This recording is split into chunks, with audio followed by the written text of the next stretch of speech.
Well, greetings, friends. Today we begin the book of Proverbs, chapters 1 to 3. The book of Proverbs is a book of wisdom written by Solomon primarily.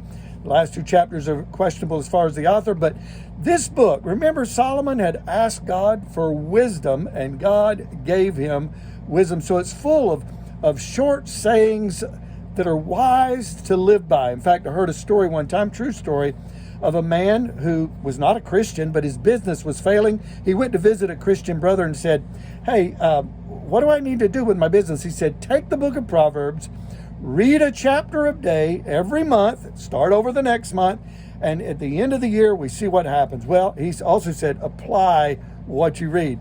Well, he did that, and his business turned around, and my understanding of the story was he became a millionaire because he applied the wise sayings of Solomon to his life and to his business. So it's important. Now I want to start with chapter number 1, verse number 8. He says, my son, listen to your father's instructions. Who was Solomon's father? It was David.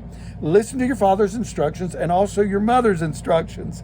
And in verse number 10, it says, if sinners entice you, my son, don't consent. Don't go following after sinners. You follow after the sayings and the wisdom and the instructions of your father.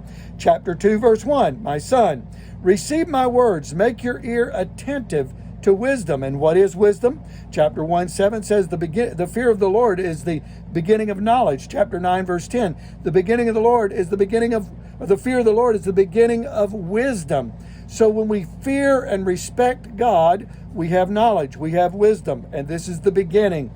And we need to start with that. Chapter 3, verse 1, my son, don't forget my teachings. In chapter 3, verse 2, you will have long life. And I know all of us would like to have a longer life. And if we will follow wisdom's instructions, it will lengthen our days. Also in chapters 3, verses 5 and 6, trust in the Lord with all your heart. Lean not to your own understanding. In all thy ways acknowledge him, and he will direct your paths. And then finally in chapter 3, verse 11 and 12, do not despise, my son. Again, he's talking to my son.